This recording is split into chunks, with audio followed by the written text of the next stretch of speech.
talk about tonight, but someone whose anniversary of death is actually coming up in just a couple of weeks is Cardinal John O'Connor, who ordained me to the priesthood. And I think of him when I read that little reflection for today, because he, of course, was a key pro-life advocate in the church, one of the strongest voices among the hierarchy for the unborn, all during his time as Archbishop of New York from 1984 until 2000.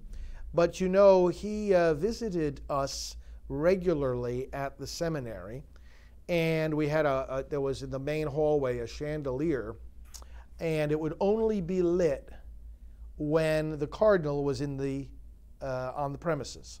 So we knew just from that chandelier being lit to be on the lookout, because the cardinal might be walking the hallways or walking outside. He liked to be at the seminary, and he had us come every month to St. Patrick's Cathedral for a mass with him, and then some refreshments in his residence. Because as he would explain to the people each time he had us there, he said, I hope to ordain these men as priests, and therefore I want to know them, I want to get to know them.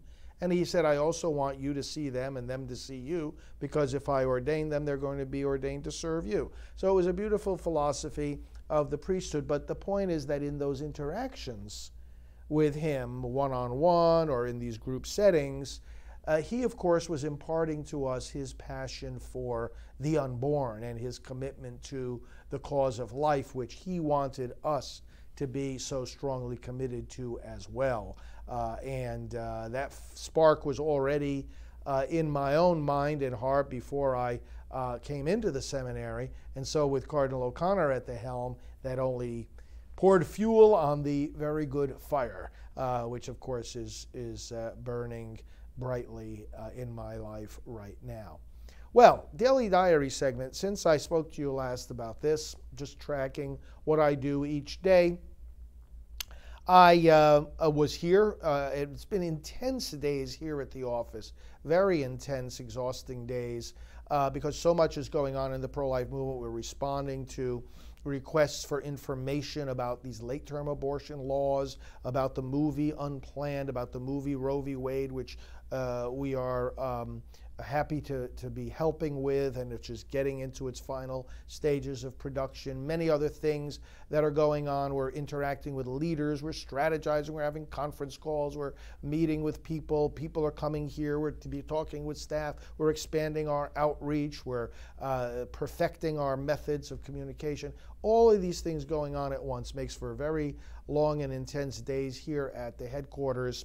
But then let's see, it was this past Monday, flew down to Washington, D.C., very early flight, a week ago today, to Washington, D.C., up to Washington, D.C., and began with some meetings in our Washington, D.C. office. We have a full-time staff person there, right in the shadow of the Supreme Court. Our office is right behind the court. If you've followed my broadcasts, you've seen me there at that office.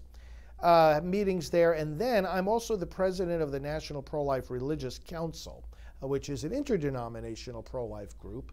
And we had our board meeting of the NPRC. We have it over at the headquarters of the National Right to Life Committee. And so I had that board meeting. Then I had meeting with the leadership of National Right to Life. We interact with them regularly. You know, National Right to Life has been responsible for crafting the legislation that we so strongly support, like the Pain-Capable Unborn Child Protection Act and the other bill that was just introduced in the Senate, the Protection from Dismemberment Abortion Act, and various other pieces of legislation that have succeeded over the years to advance the protection of children in the womb. So we were there talking about that, talking about the elections also, and the importance of them and how to best win victories for pro-life candidates. Then I had some other meetings in town. I went over to the studios of Sebastian Gorka and was very, very pleased to be with him in person. I've been on his radio program a number of times now, but this was the first opportunity that I was able to be there with him face to face, and we had a nice discussion there in his studio about, of course, the topic of abortion. We also talked about religious freedom. From there, I went to an evening gathering of pro-life leaders, which we do regularly.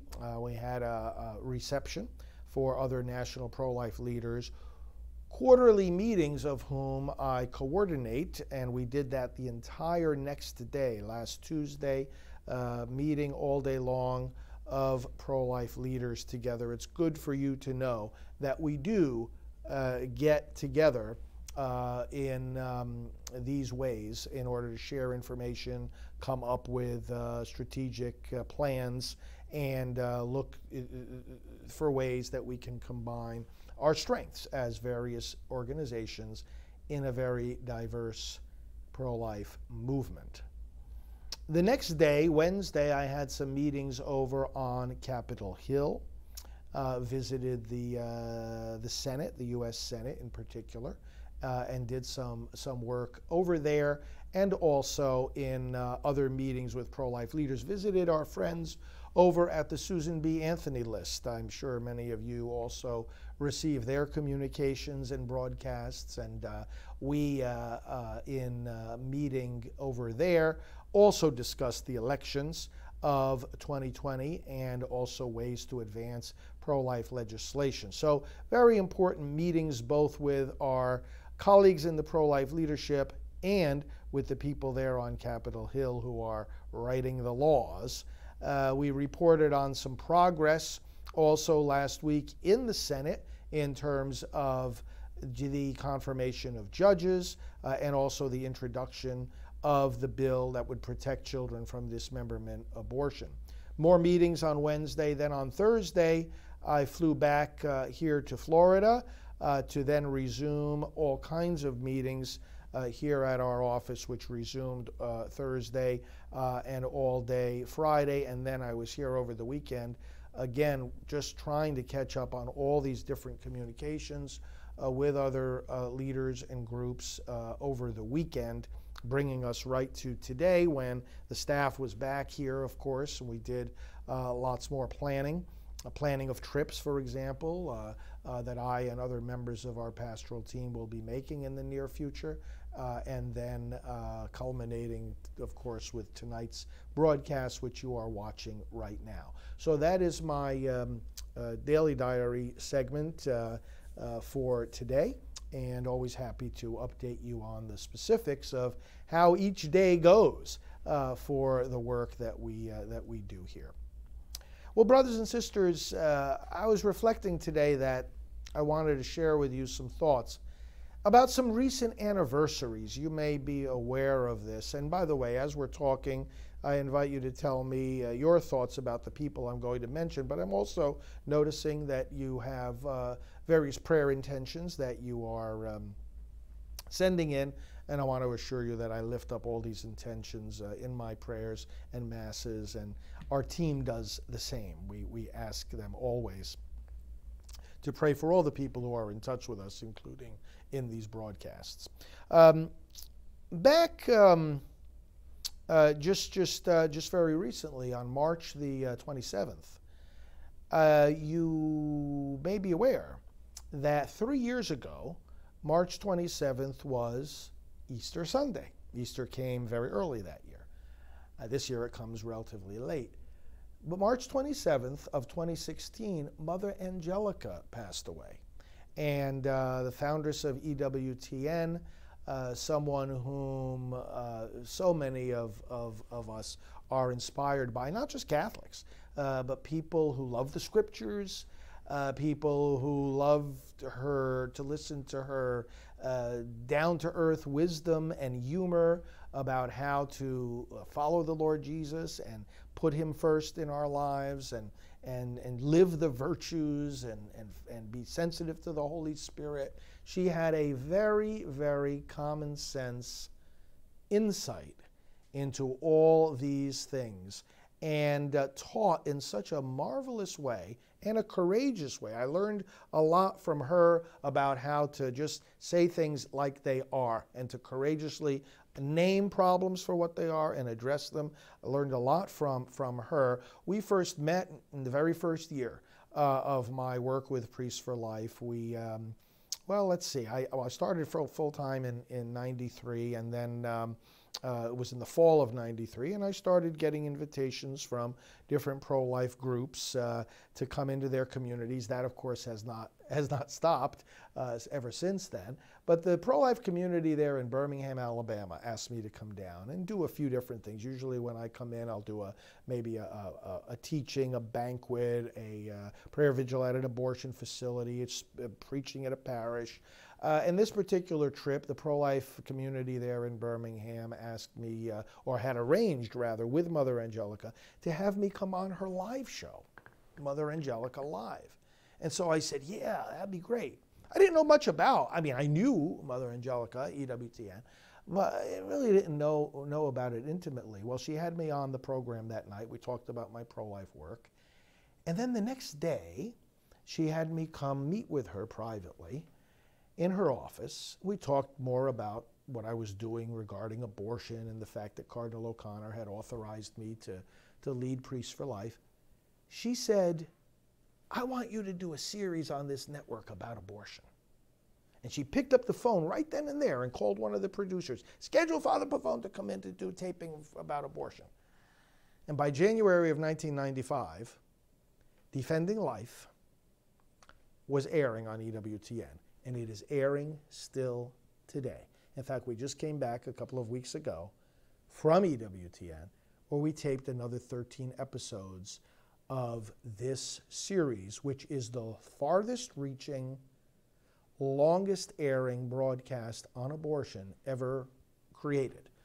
And Mother Angelica herself launched this series on the network that, of course, she herself launched the entire network, the EWTN, Eternal Word Television Network. But she was so, you know, the way that you saw her on TV, and you could still see her as you watch EWTN, as they re-air these old programs, the way she was on those programs is the way she was in private. Talking to her, she would laugh. She'll say something and then she'll laugh at her own thing that she just said, and you end up inevitably just laughing right along with her.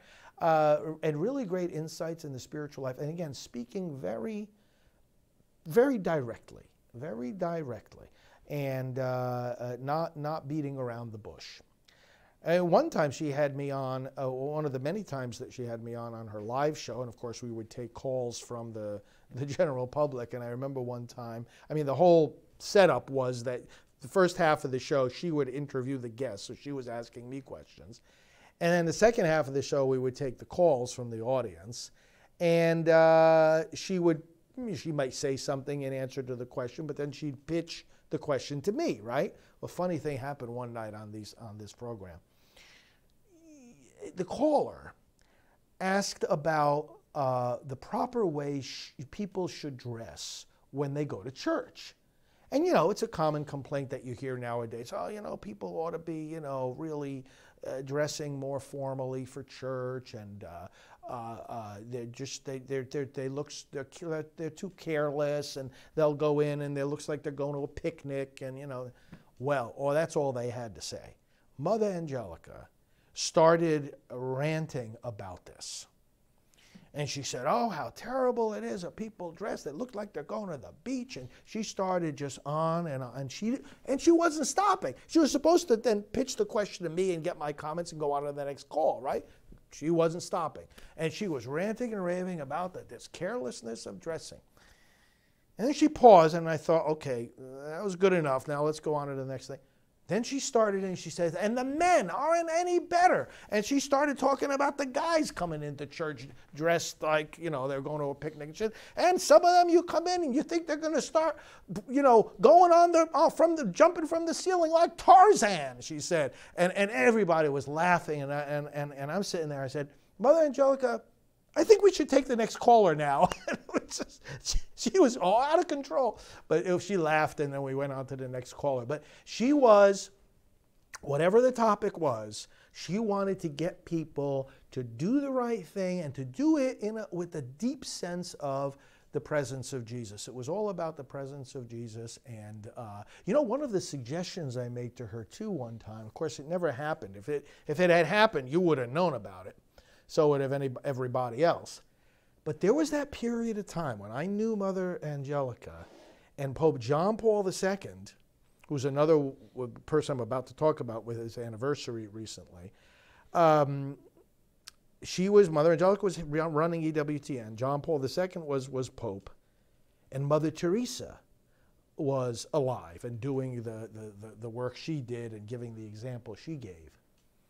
And I said to Mother Angelica one day, I said, wouldn't it be absolutely amazing if you could have a live show and invite Mother Teresa and John Paul II, and the three of you sit down and have a conversation?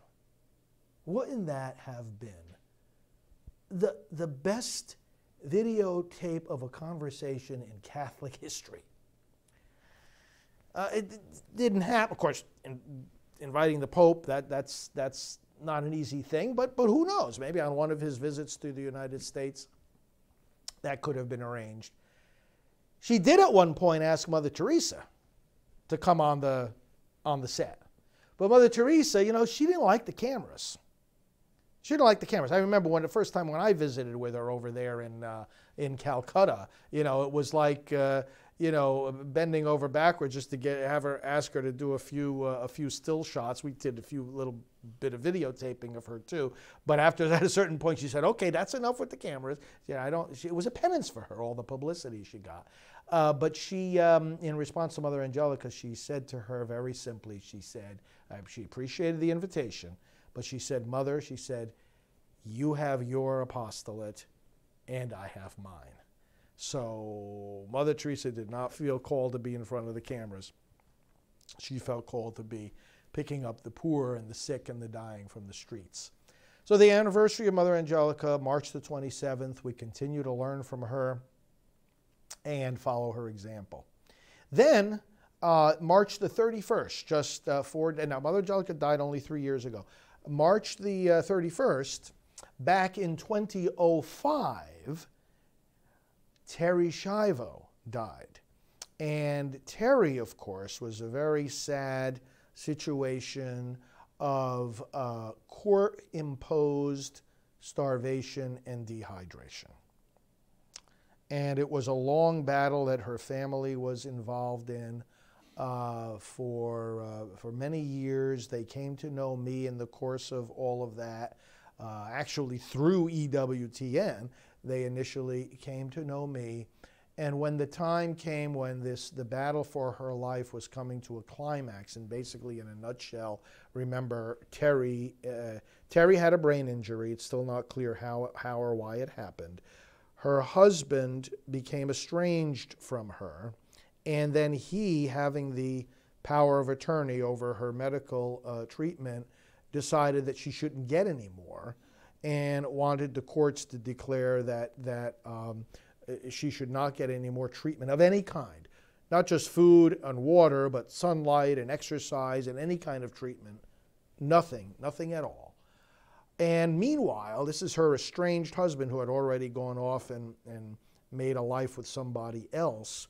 But meanwhile, Terry's mom, Terry's dad, Terry's brother, Terry's sister, all wanted to take care of her and weren't asking Michael, her estranged husband, for anything. They just said to him, "Go live your life. We want to take care of our beloved Terry." The courts didn't let that happen. Well, I was involved in advocating for her life, and I was one of a handful of people who were allowed in her room. Because in the final portion of her life, the court controlled who could get into the room, to the point that there were armed guards outside the door of her room. Absolutely crazy. And you remember the story, if you've heard me tell it, of the night before she died. She died in the morning hours, somewhere around 8 o'clock in the morning. But that night before she died, I was in her room practically all night, just with her brother and her sister. At that point, her parents couldn't even bear to see her anymore because the dehydration had so emaciated her. It was scary, and her eyes were moving rapidly back and forth, but her face was frozen in a look of terrified sadness, is the best way I can describe the look that was on her face. But in any case, you remember me relating the story of the water, because she was denied water. I mean, we literally could not give her a drop of water. And yet, a few inches from her head on the table that was right next to her bed was a vase of flowers filled with water. And there were the flowers, living and growing and thriving in that water, inches away from a woman who was dying of dehydration. This was an absurd manifestation at that moment of the culture of death. We spoke to her. We prayed with her. We read scripture to her. And we sang to her. I chanted some of the old Latin chants of the church, and you remember it was Easter time. It was the Easter season. It was Easter Day. It was Easter Day. She died on Easter Thursday. And that whole week after Easter, which is coming up now very soon, is considered by the church to be one day. And so literally, she died on Easter Day, and as did John Paul II, who we'll talk about next. But so one of the things I sang to her in that room was the Victime Pascali Laudes, the Easter chant, which I will, in a couple of weeks, once we're in the Easter season, we'll do a broadcast where we'll do that chant, and it's a marvelous proclamation of the resurrection of Christ. But that's what we did there, proclaiming the victory of life, even as the power of death was manifesting itself in such an ugly and absurd way over this woman. And at that point, by the way, that night before she died, the armed police officers were not just outside her door, they were surrounding her bed. Surrounding her bed to make sure nobody helped her. Infuriating. Terri Schiavo. Her family continues to help people in similar situations. The Terri Schiavo Life and Hope Network. Now, the morning that Terri died, March the 31st of 2005, we came across the street, after we came out of her room. We walked across the street. There was a little Christian bookstore. This was in Pinellas Park here in Florida.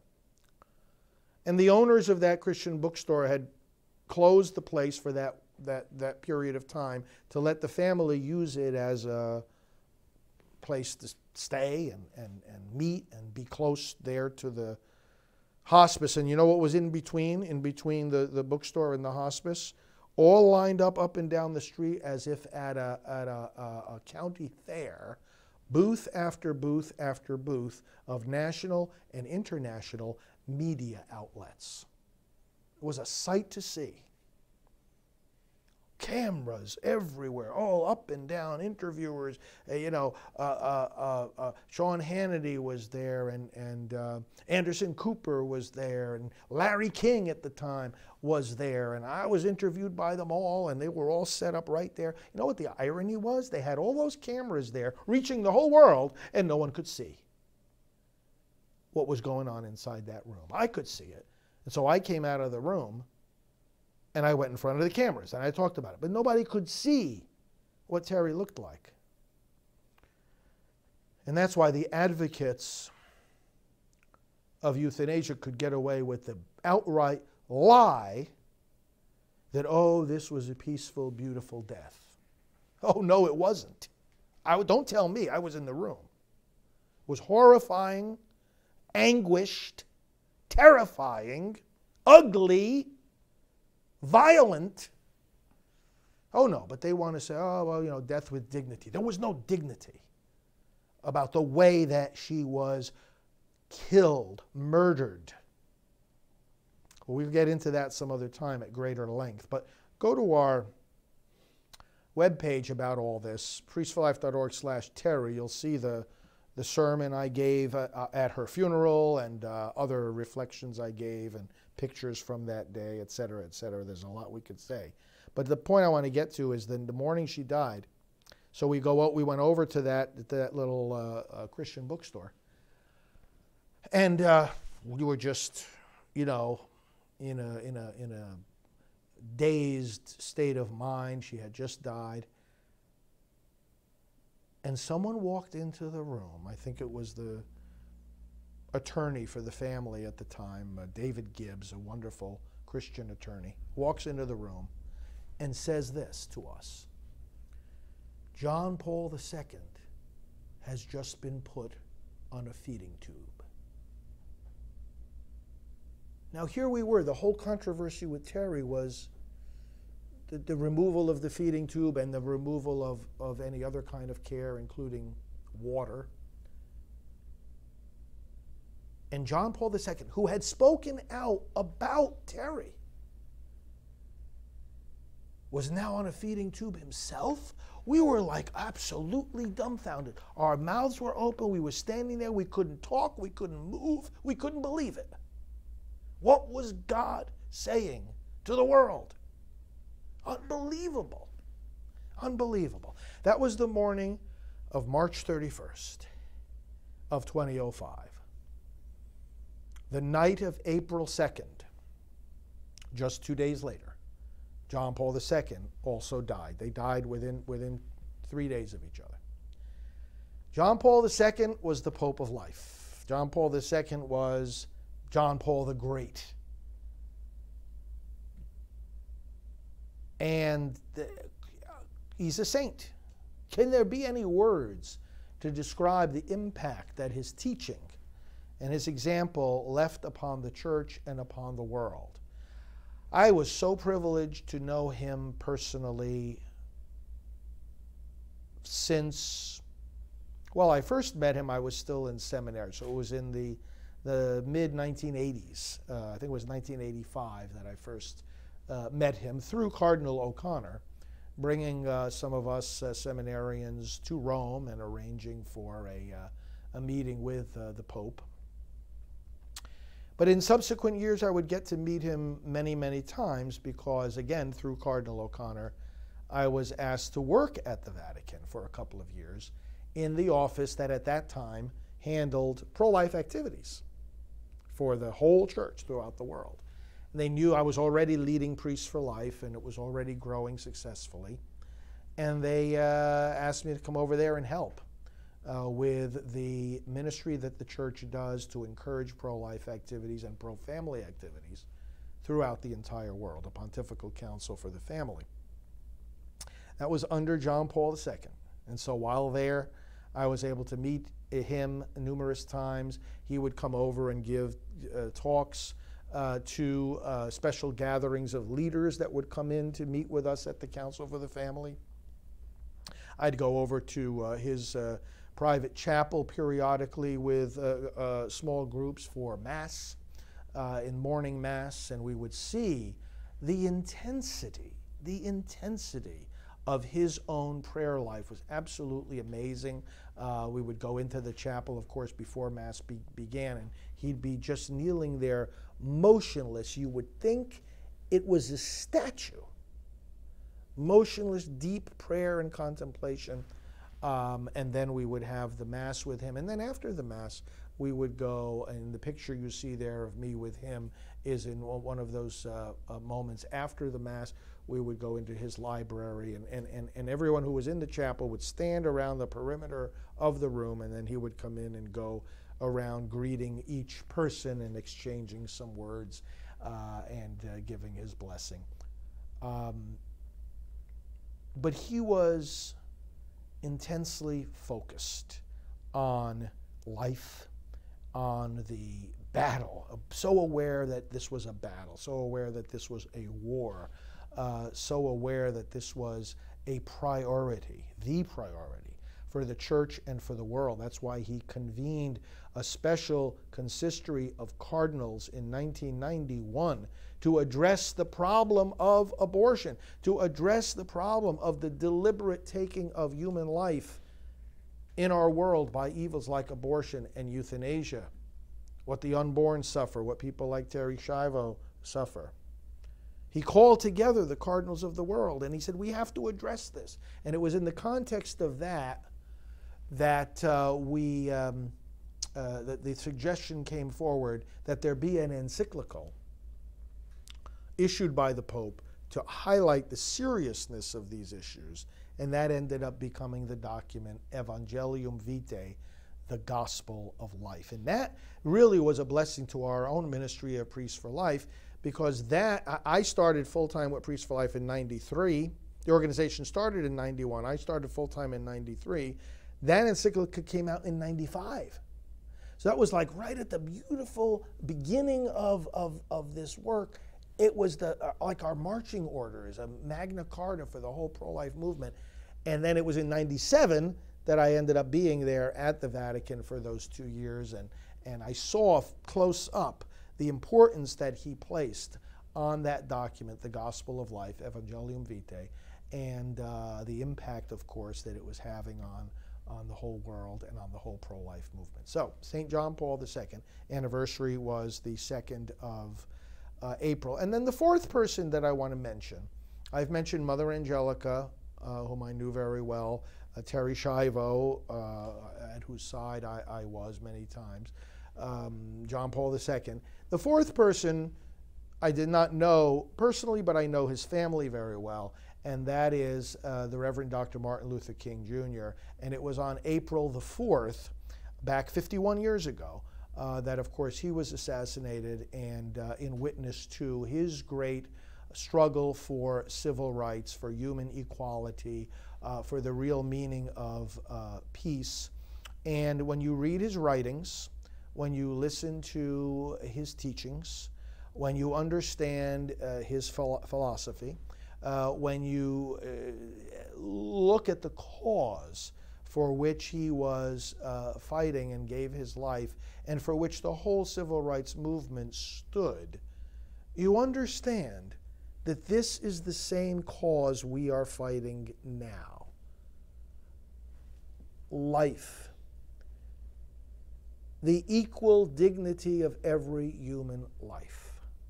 This is what it's about. Coming against what he was fighting, namely segregation, this idea that, contrary to the words that are inscribed right at the top of the Supreme Court building in Washington, equal justice under law, evils like segregation come in and they say unequal justice under law. Certain groups, certain kinds of people can be excluded from the equal protections of the law. This was the idea that Martin Luther King Jr. rose up in protest against. This was the idea that he said, no, this cannot stand, this must not stand. Because everyone is equal. Doesn't matter the color of their skin, doesn't matter any other qualification, disqualification, or characteristic they might have.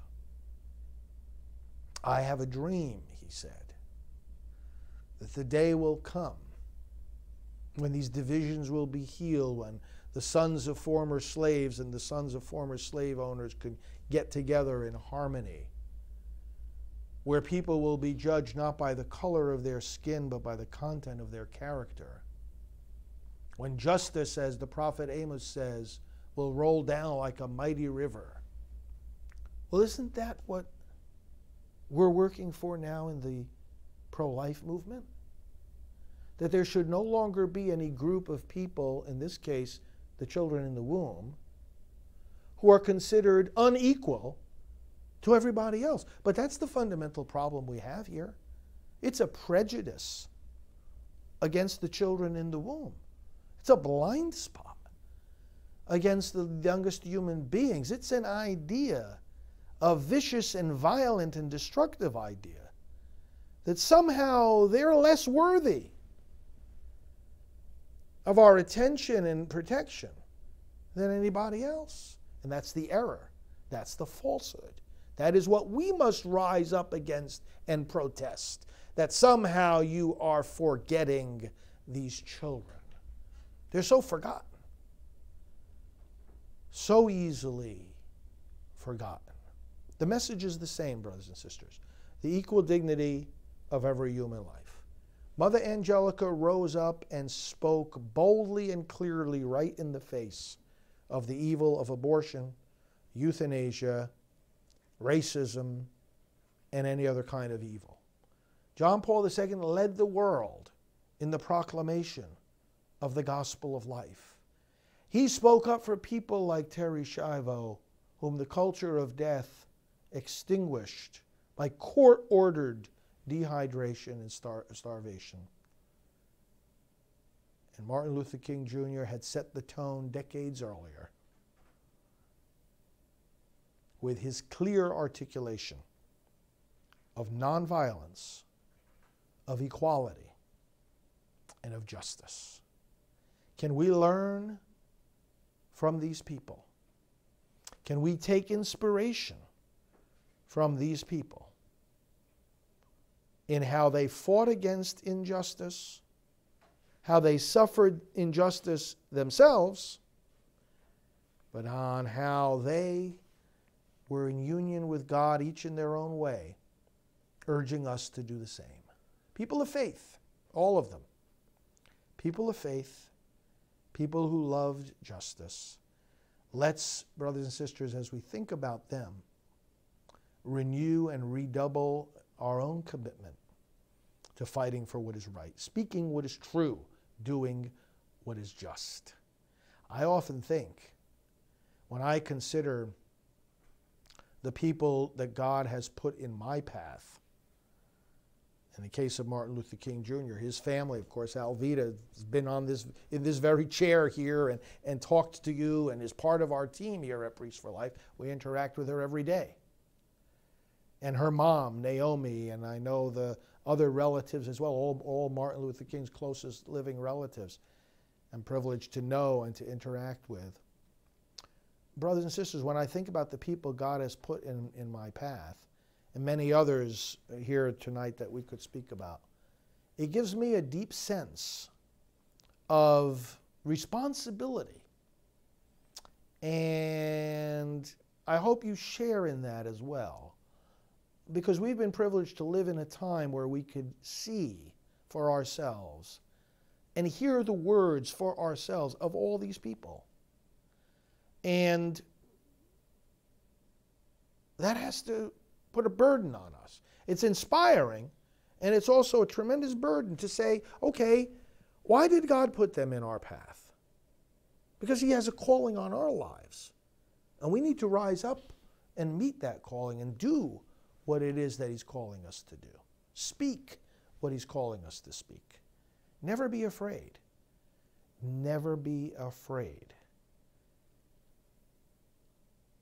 Don't let anybody deter you. Don't let anybody dampen your enthusiasm. Tell them to go take a hike. Go try to dampen somebody else. Go dampen the devil. Don't dampen you.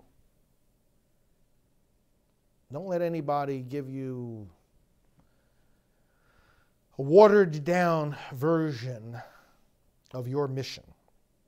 When you feel from God, when you sense, when you conclude in your mind that you know what is right and you see what has to be done and you know what has to be said, well, brothers and sisters, you're the one that needs to answer before God for the grace and the insight, the understanding and the spirit that He's given to you. You don't have to answer for the spirit that He hasn't given to the person next to you. Don't worry about them.